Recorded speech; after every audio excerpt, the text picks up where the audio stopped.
Good morning everyone! Welcome to our garden. It's a beautiful day. Very beautiful day. Kasi tatatapos lamang pong umulan. In my previous videos, nasasabi ko na mahirap sa isang farmer na walang ulan. Kasi ginagawa namin, gumagastos kami sa patubig para lamang hindi mamatay ang aming mga gulay. Pero ngayong umaga, umulan po. Kahit 30 minutes or 20 minutes lang po umulan. So, isang napakagandang morning. That's why ngayon, kami ay mag-harvest dito. It's 7 o'clock, pero hindi na po mainit kasi makulimlim pa rin. Mamaya, uulan pa rin. Sure yun.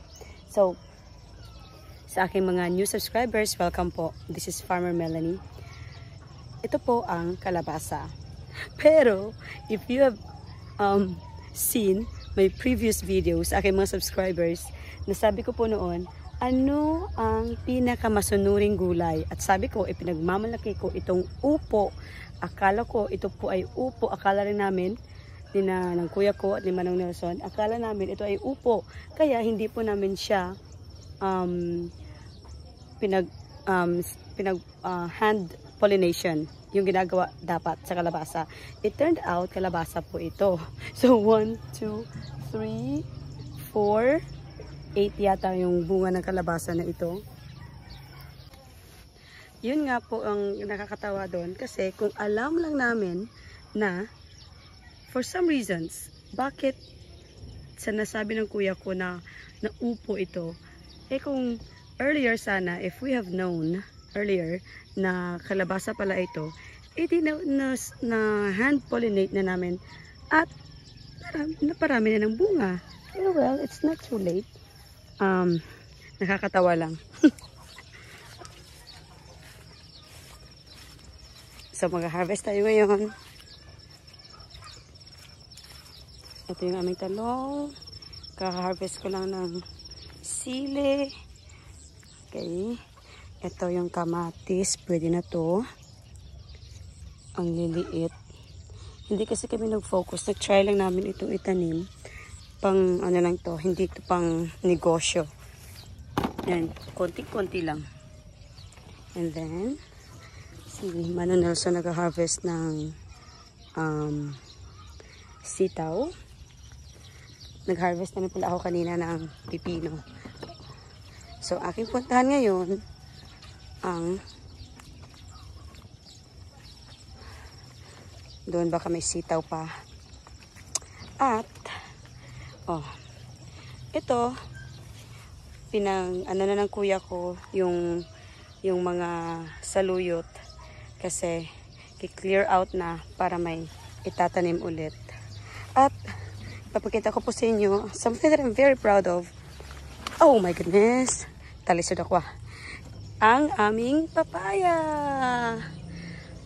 Wow, hindi po siya mataas pero marami na siyang bunga. 1, 2, 3, 4, 5, 6, 7, 8. May dito pa 8. Ito, started na rin. Wow, hindi ko po alam kung ano ito Red lady ba to? Ewan, basta tinanim ko lang. May dun pa sa likod. I'm so proud and I'm so happy sa kinalabasan ng aking kalabasa.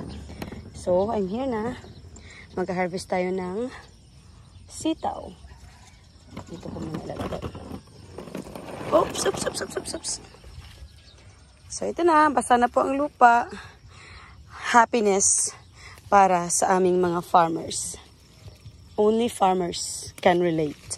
At tayo rin po kasi pag hindi na masyadong mainit, hindi na po mag-iinit ang ating mga ulo, di ba?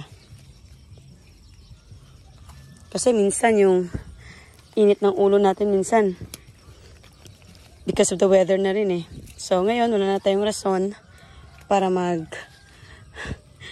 na nating sabihin madaling uminit ang ulo mo dahil sa weather kasi the earth has started to cool down.